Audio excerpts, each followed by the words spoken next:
see the gain which was constant at from minus 60 dB milli to minus 40 dB milli, it will start reducing. The gain will start dropping as the input power signal increases, and it will reach a point where the gain becomes unity. Okay, so you can also see a 3 dB point where the gain is reduced to almost half of that. Okay, as the input signal power increases. So this is what it happens in EDFA as well. Whereas the input signal power, that means the energy of the signal photons are increased, the gain of the EDF amplifier will start reducing and it will reach a unity gain. Okay, that is one of the condition where EDFA needs to be operated only at the lower input powers. Okay, that is the condition that one has to maintain. Okay, so after this energy band diagram, which I had explained, there are seven transitions that happens in the energy band diagram. You can see which are named as pump transition 1, fast non-radiative decay, where the electrons by themselves will trigger from the pump band and they will start reaching the metastable band within 1 microsecond duration. Then you can also have another pump transition at different wavelength. They will make the electrons to reach the highest energy level of a metastable band, and after that there will be again non-radiative decay within a 1 microsecond duration, so that the density of the electrons will start populating on the lower level of the metastable band. Then we have a spontaneous emission where electrons in the lower energy level of the metastable band, they will start triggering themselves and start coming down to the ground state without any external uh, photon. That is what we call it as spontaneous emission. Okay, that happens without any external photon. Whereas stimulated absorption, those electrons or the ions in the ground energy level, they will absorb the signal photon of 1550 nanometer. They will make themselves to reach the uh, lower band of the metastable band, lower level of the metastable band. Okay, that is absorbing the signal photon. More and more the electrons are going to absorb the signal photon, more the number of more the density of the electrons or the ions, they will start depositing on the lower band, lower level of the metastable band. So after which creates population inversion process. And then after the population inversion process, uh, still because we have the signal photons which are coming, those signal photons will start triggering the electrons in the lower band of lower level of the metastable band, and those electrons will absorb the photon energy of 1550 nanometer wavelength, and they will come back to the ground state, thereby releasing their own photon, and that results in the amplification, stimulated emission process. So that's a recap of the energy band diagram of EDFA. So now I will start with the power conversion efficiency and gain. So how efficient is your EDFA amplifier, erbium doped fiber amplifier? So what is its efficiency, and what is the gain that is being produced by the EDFA amplifier? So if you take any amplifier, the magnitude of the output signal, uh, it increases. The magnitude of the output signal has to increase because it is the principle in which the amplifier work is, it has to increase the strength or the magnitude of the uh, incoming signal, so that the output signal is having better strength compared to the input signal, and that gives you the ratio of the output signal by input signal, which is what we call it as amplifier gain. Okay, so the gain eventually after certain duration it starts saturating, or if the signal power starts increasing, the input signal power starts increasing, the gain will start saturation. Okay, so the reduction in gain will also takes place even in EDFA. The gain reduction happens in EDFA when the population inversion will start reducing significantly. When do you think the population inversion will start reducing significantly? Whenever the large input signal is being applied. So large input signal, it means to say that large input signal means the energy of that signal is more and the wavelength will be less. Okay,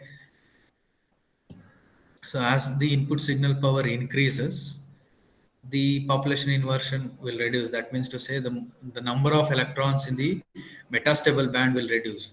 If there is no population inversion of, or if there is a limited population inversion, we cannot have an stimulated emission process in a better way. So in that case, a typical gain versus power performance curve, which I showed previously here, where the gain will start decaying, and it will, after the saturation, it will start further decaying, and it will reach a point where it reaches a unity gain. Okay, unity gain as the input signal power increases. Okay, so this is the problem with ADFA. One has to operate EDFA at a low input signal powers in order to maintain a uniform constant gain, right? Input and output powers in EDFA are expressed, or we are going to relate between the input power and the output power along with the pump power. So in terms of the principle of energy conservation, okay, you can see PS out is nothing but the uh, output signal power or output power. PS in is the input signal power. Lambda P is your pump wavelength. Lambda S is the signal wavelength.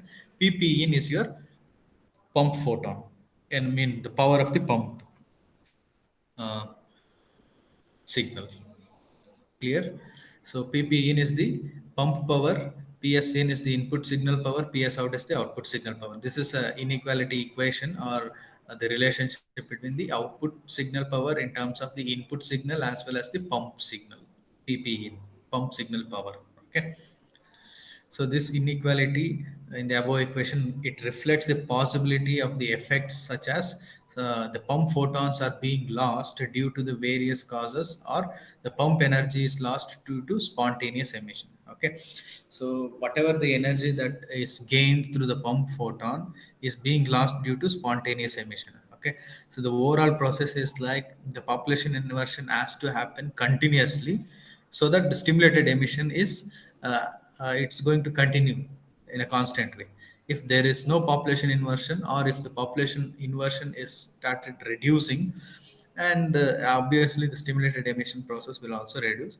Once the stimulated emission process is reduced, not more and more electrons are being, not more and more photons are being released due to during the stimulated emission process. So lesser the photons that are being released, less will be the gain, or the gain will start reducing. So this happens if the input signal power has been increasing, right? And spontaneous emission process, where it results in a form of a noise in an amplifier.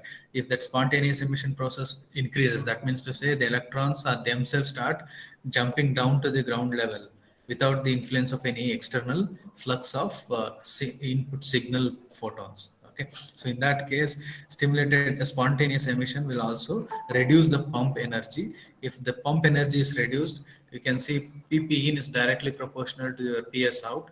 If the pump energy is being reduced, obviously the output energy will also reduce. Output power, output signal power will also reduce. Okay, so the maximum output signal power, it depends on the ratio of the pump wavelength uh, versus signal wavelength. You can see here we have the ratio of pump wavelength lambda p divided by lambda s. So for a pumping scheme to work properly, so we need to have lambda p less than, I mean, wavelength of the pump photon should be less than lambda s. So this is what we had even discussed in the energy band diagram also. The wavelength of the pump photon should be lesser, so that the energy of that photon will be greater. Similarly, the wavelength of the signal photon should be more, so that the energy of that will be less compared to. If the energy is less of that photon, that means to say the input signal power is less. Is that clear? Right. So with respect to this relationship, PS out is less than or equal to PS in plus lambda P divided by lambda S into PP in. The output signal power is being decided by the ratio lambda P by lambda S, with this condition lambda P less than lambda S. So we have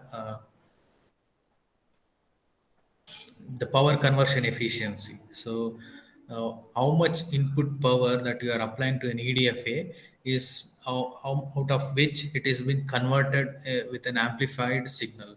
That is what we call it as power conversion efficiency, PCE, which is equal to PS out minus PS in by PP in. So PS out is here again output signal power, PS in is the input signal power, PP in is your pump power. Okay, so since the input signal power has to be very less compared to your pump power as well as the output power which is amplified, so here we are assuming that PS in is very negligible. In that case, PCE, power conversion efficiency, is PS out divided by PP in. Okay, and PS out divided by PP in, which is again and having an inequality of less than or equal to lambda P divided by lambda S. So that is what it decides the power conversion efficiency. Okay. So theoretically speaking, PS power conversion efficiency is equal to lambda P by lambda S. Okay. So we have one more quantity, that is uh, quantum conversion efficiency. So what is quantum conversion efficiency? Which is a wavelength independent parameter. So QCE is a wavelength independent, and it is defined as lambda S divided by lambda P into PCE. What is PCE? Lambda P by lambda S. So in that case, QCE, ideally speaking, it should be equal to 1, in which in this case all the pump photons are converted into signal photons. So that is what the quantum conversion efficiency, whatever the pump photon that you apply, all those pump photons will be acting like a signal photons, or they will be converted into signal photons. Ideally speaking, QCE should be equal to 1. Okay, so these are the two parameters, but the most important expression that we need to arrive at is the gain expression. Okay, so assuming that there is no spontaneous emission, because this spontaneous emission will start absorbing, I mean, it will start uh, reducing the pump energy, and obviously it will reduce the population inversion. If there is no population inversion, the gain will obviously go down. So assuming that there is no spontaneous emission process, we are going to define the gain expression G, which is nothing but ratio of PS out divided by PS in, that is the output signal power divided by the input signal power. Okay, so we already have defined the relationship between the input, output, and the pump power. This is the inequality equation. So if I bring down this PS in towards the left hand side, uh, PS out divided by PS in is equal to 1 plus lambda P divided by lambda S into PP in divided by PS in. So that is what it is done here. In this expression, you can see if I bring down PS in towards the left hand side, towards the LHS, PS out by PS in is already defined as gain, which is equal to 1 plus lambda P by lambda S into PP in divided by PS in. So in this case, you can see gain is inversely proportional to your input signal power. That means to say, if the input signal power is less, gain will be more, or the strength of the input signal is less, or the energy of the input signal is less, the gain will be more. Or in the other way, if the input signal starts increasing, that is for a large input signal, the gain will obviously reduce. So that is how the relationship between the input signal power is gain, input signal power and gain is being established here. Okay, right? This is an important relationship between the signal power and the gain. So if assume that if the signal input signal power is greater than lambda P by lambda S into PP in, okay, so maximum amplifier gain will be unity.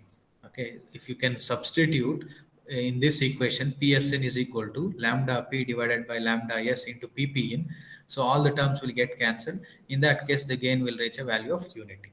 That is what the meaning, right? So just go through the statement. In order to achieve a specific maximum gain means the highest gain that can be obtained by an amplifier. So that is what we call it as a specific maximum gain, capital G. The input signal power cannot exceed a value. If you want to achieve this maximum gain of an amplifier, one should make sure that the input signal power that we are applying at the input side of the EDF amplifier should not exceed a value. What is that value? That is, the value is given in terms of the expression itself here.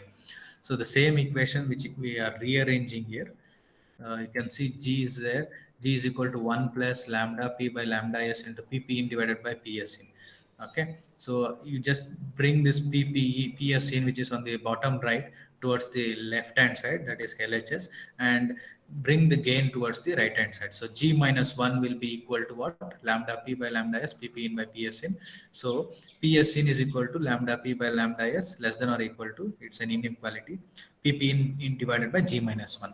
So your input signal power should not exceed this value, which is dependent on the pump wavelength, signal wavelength, pump photon power, pump power, as well as the gain minus 1. So for a specific maximum gain that we can substitute here, your input signal should not exceed this value. Clear? So we will take up a problem related to that. Whatever we have discussed about the input signal power, output signal power, the relationship between the gain and the input and output signal power. So we'll understand better with the help of this problem, right? So consider an EDFA amp, that is erbium doped fiber amplifier, which is pumped at a wavelength of 980 nanometer. So that 980 nanometer will be your pump photon wavelength, lambda p, with a 30 milliwatt of the pump power, that is pp in is 30 milliwatt.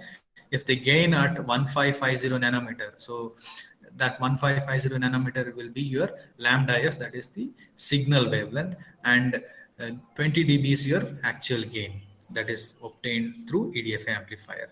So what we need to calculate is what should be the input signal power, maximum input signal power, beyond which the gain will start reducing. I mean, here they mentioned the gain is 20 dB. You will need to calculate, you need to use this expression, substitute lambda p as 980, lambda as 1550, and in pump power is 30 milliwatt, gain is 20 dB. In terms of dB, it is 20 dB and decibels. Now, if you convert decibels into normal value, 10 log to the base 10, that is anti-log of 20 dB, you will be getting 100 minus 1. So you'll end up in getting 90 microwatt. Okay, sorry, 190 microwatt. It's 190 microwatt, right? So 190 microwatt will be your maximum input power that you can apply to an EDFA.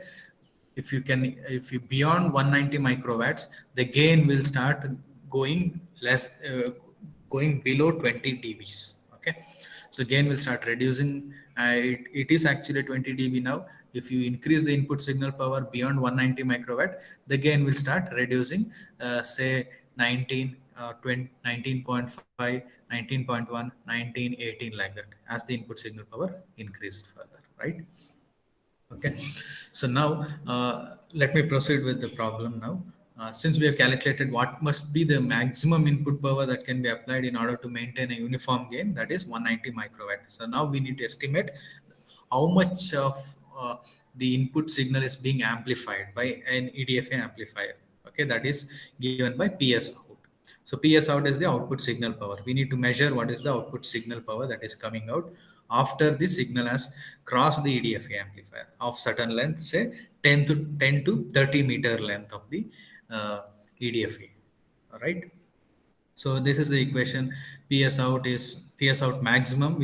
Since we are estimating the maximum output power, because the input power maximum is what it is considered, right? This is the equation, that is the first equation in our discussion of power conversion efficiency and gain of EDFA, right? So PS in 190 microwatt is what we obtained. Lambda P by lambda S is 980 divided by 1550 nanometers. PP in 30 milliwatts, it is given as, right? So 19.1 milliwatt, which is equal to 12.8 dBm. So if you are giving a 190 microwatt of the input power to an EDFA, you will be able to obtain 19.1 milliwatt after 10 to 30 meter distance of the amplifier, because the fiber itself will start acting like an amplifier if it is doped with some rare earth element of doping density in terms of 1000 parts per million, right? If that is the doping density, a lightly doped erbium atom is doped to the host material, that is silica, so that it starts acting like an amplifier. So for a 190 microwatt of the input signal power, you are able to obtain 19.1 milliwatt of output signal power, right? That is the maximum output power that you can obtain, because you cannot further increase the input power. Further you start increasing the input power, the gain will start reducing, and obviously the output power will also reduce, right? So uh, here it is considered some other parameter. I don't think so this is required. In addition to the pump power, the gain will also depend on the fiber length. Okay, so I don't think so. We need to go to that level where the gain is dependent along with the pump power. It is also dependent on the fiber length. Okay, so this is not required, and you can see the plot as the length increases, amplifier length, you can see on the x-axis we have the fiber length in terms of meters, and you can see on the y-axis we have a gain in dB. As the length increases for different pump powers, you can see the gain will start decaying itself at a different points. Okay, for a pump power of 1 milliwatt, the gain will be obviously 0 dB, that is unity gain, and it will start reducing below that itself, right? And if the pump power is increased, the gain will start reducing after say 22 meters of the fiber length. If your pump power is further increased to this level, the gain will start reducing at a length of 30 meter onwards. And if you further increase the pump power, more the pump power, more the distance it will take to uh, more the distance, the gain will be constant, and after which the gain will start reducing. So what we can understand is the gain of an EDF amplifier is dependent on the pump power as well as the fiber length both. Okay. So we'll take up another problem of same type of what we discussed. An EDF amplifier produces output power PS out of 27 dB milli. It is in terms of dB milli, and the input signal power is they have given as 2 dB milli. Okay, for a 2 dB milli input power, the output power that is obtained by an EDFA is 27 dB milli at a wavelength of 1542 nanometers. So please understand this wavelength will be your signal wavelength, that is this signal photon wavelength. All right, so what we need to estimate here is the amplifier gain, which is nothing but PS out by PS in, right? It's a simple equation. Gain is PS out by PS in, 27 by 2, 13.5 is the gain, right? Minimum pump power. So this is the second parameter which is interesting in this statement. We need to find out the minimum pump power. So that means to say, what must be the energy of your pump photons to obtain such a gain of 13.5 with the input and output powers defined as 2 dB milli and 27 dB milli. So we know the relationship between the pump power and the output signal power as well as input signal power. Just you have to rearrange the equation, that's all. So PS out is less than or equal to PS in plus lambda P by lambda S into PP in. So just rearrange those terms so that you will be able to obtain the value of PP in.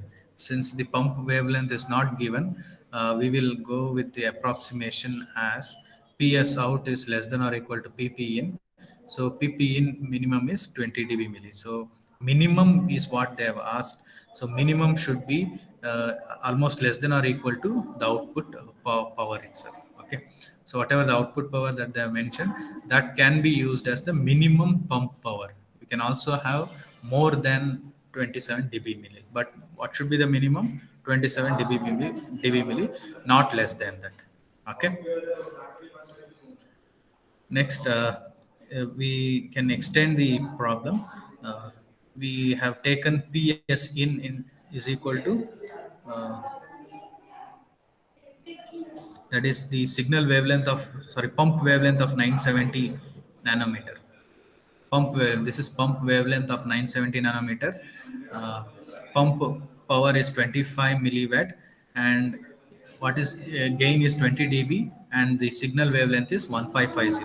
We need to determine PS in and PS out, input signal power and output signal power. That's, I think this is the third problem. Okay, so PS in max is, we know the expression lambda P by lambda S, PP in divided by G minus 1. Substitute lambda P as 970, lambda S is 1550 nanometer. PP in is your pump, PP in is your pump power 25 milliwatt, gain is 20 dB, converted into in terms of integer, that is 100. So you'll be getting 0.158 milliwatts. That should be the maximum input power. Then PS out is maximum output power that you can obtain, you can use the substitute the equation here, so that you will be end up in getting the value as 15.8 milliwatt. So if your input power is 0.158 milliwatt, the output power turns out to be 15.808 milliwatt approximately, right? So this is about with respect to the input signal power and the gain of an EDF amplifier. So I think we have discussed enough about this power conversion efficiency in the gain of an EDF amplifier. So to recall about this topic, we came to know that there are certain things one has to consider with respect to an EDF amplifier. The first thing is the input signal power should be less. Okay, because EDF amplifiers gain will start saturating, and it will start decreasing as your input signal power increases. Okay, and your pump photon power should be obviously greater than your signal photon power, that is pp in should be greater than ps in. Okay, and uh, there should be some minimum input power that we need to apply to EDFA, beyond which the gain will saturate. So all those things we have discussed with the help of a problem. Yes, are you able to follow? Um, One of you can respond, right? Have you all understood this energy power EDFA power conversion efficiency and the gain with the help of the equation and the problem? Others, Sai Krishna, Preeti M. Yes, sir. Yes, yes, sir. Okay, okay. Okay, then I will continue from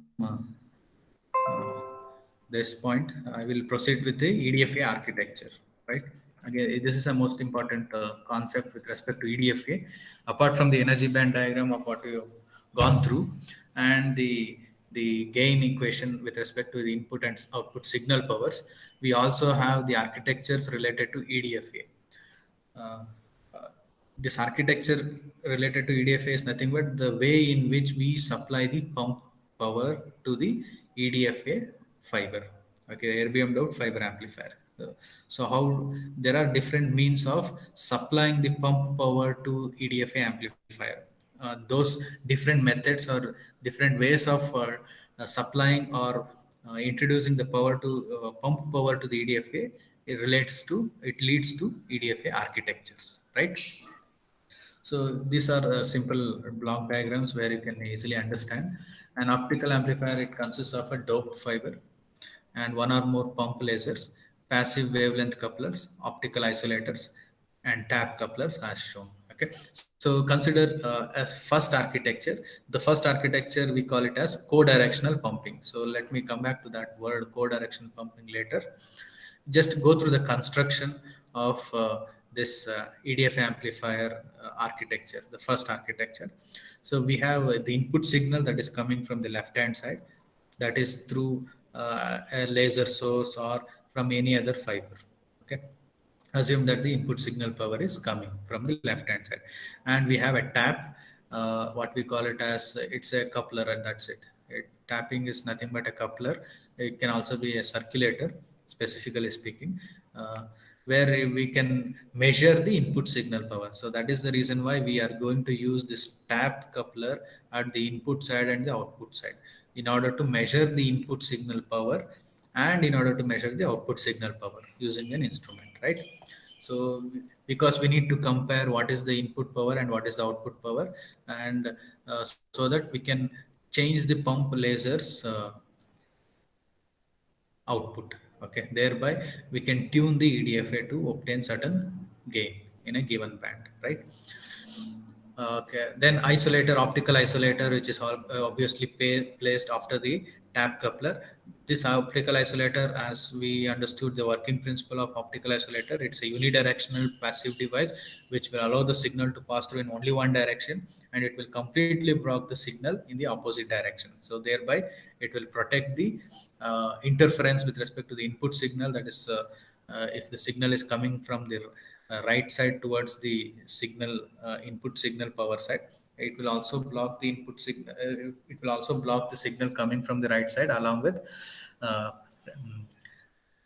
avoiding the interference as well as protecting your input signal source. I mean to say the laser source. Okay, so WSC stands for wavelength selective coupler. That is a type of a coupler, because we in coupler concept we have studied there are different types of couplers like 3 dB splitter, 3 dB combiner, WDM couplers, and here is one such coupler which is a wavelength selective coupler, which operates at a specific wavelength.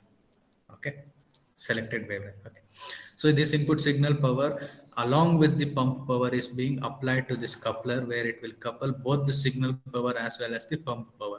So you can see the pump laser is going to produce your pump photons of 980 or 1480 nanometer, whereas the signal input that is coming through the tap coupler and isolator entering into the wavelength selective coupler will be of 1550 nanometer wavelength, right?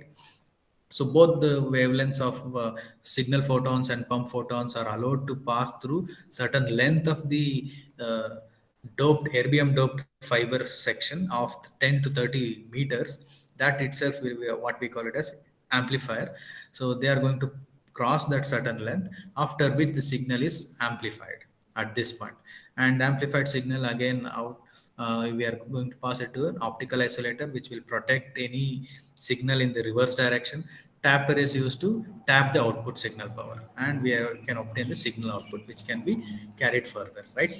So this is called as co-directional pumping, because the direction in which the signal photons are passed and the pump photons are passed are in the same direction. You can see here the arrow mark indicates the signal photon is coming from left to right. The pump photons are also passed in the same direction, right?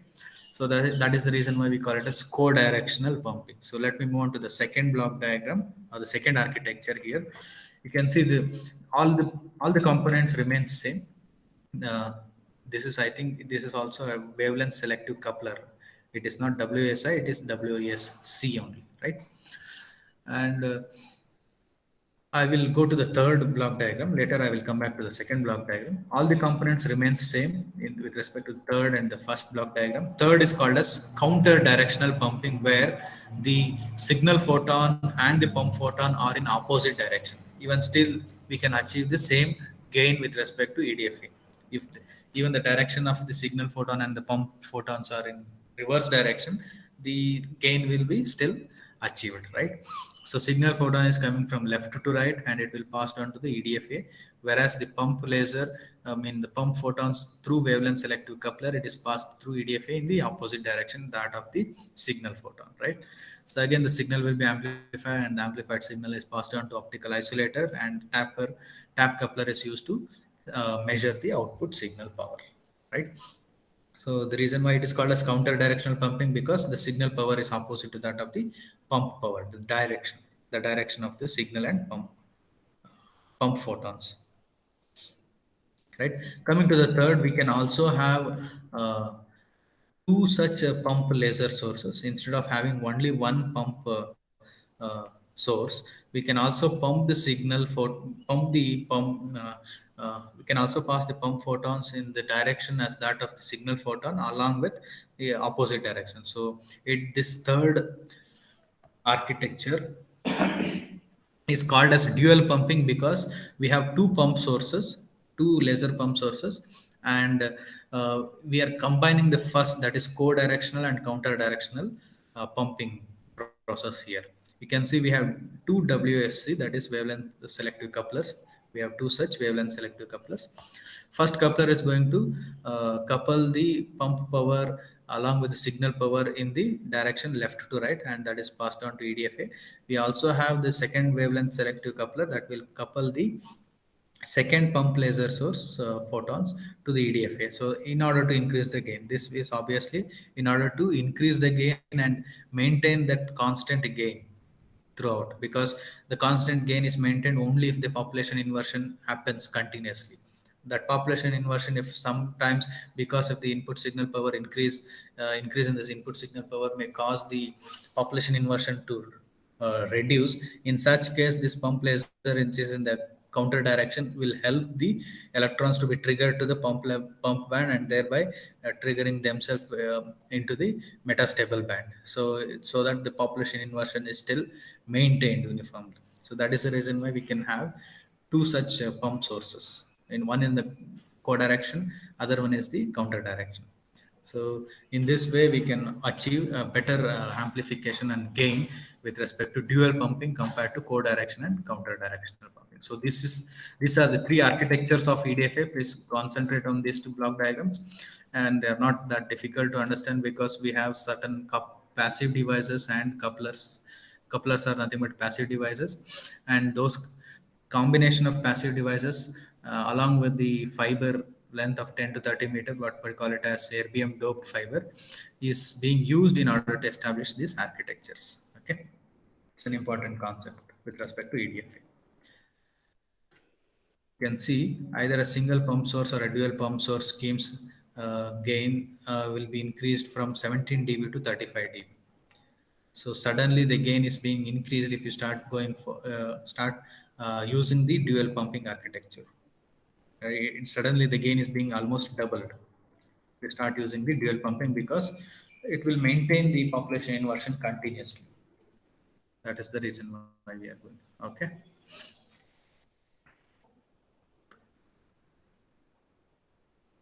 So this is all about the explanation of whatever the components that are being used in the EDFA architecture. So you can see the tap couplers are the wavelength insensitive with a typical splitting ratios of 99:1 or 95:5.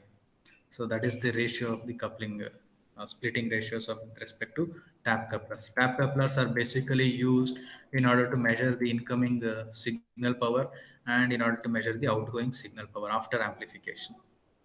Okay, so this is all about the explanation of whatever I discussed with respect to uh, co-directional, counter-directional, and dual pumping of a EDFA architecture. Yes. Do you have any questions?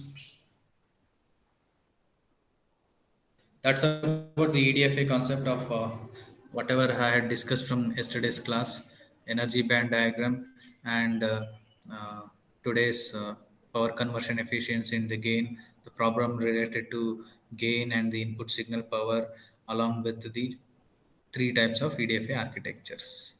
That completes the EDFA concept. And this EDFA, it is going to operate in a limited band that we call it as C band of 1530 to 1560 nanometers. Is that clear? So EDFA is going to operate in a band of 1530 to 1560. That falls under the conventional band, what we call it as C band. Okay, so the wavelength region which is used by conventional EDFA. Okay, and you can just, this is the spectrum in which it starts from the O band, that is original band, extending from 1.1260 nanometer to 1675 nanometer, that is ultra long band, right? I think you have gone through these bands and in some other course you may be knowing, but uh, on the right hand side, what wavelength is used for what purpose, you can have an idea of that, right? You can see the region beyond the response capability of an EDFA is 1625 to 1675. So you cannot rely on EDFA if you are operating, if your signal power wavelength or the signal photon wavelength is 1625 to 1675 nanometers. Because in that wavelength, the EDFA will not respond as an amplifier. It will be in the region where EDFA's response capability is beyond beyond the response capability. Okay, and with respect to this EDFA, which is a dope fiber amplifier, which works only within a band of 1530 to 1565, ideally speaking, your semiconductor optical amplifier will work for all the bands starting from O to U band. So as I was mentioning, 1260 to 1675. From 1260 to 1675 nanometer, entire region or entire band is being used by semiconductor optical amplifier in that case. So it works for all the given band from starting from O to U band. Whereas EDFA, that is dope fiber amplifier, specifically it works only in the limited narrow band of 1530 to 1565. Is that clear? Okay. So that's about the concept of EDFA and the band or the wavelength band in which it operates.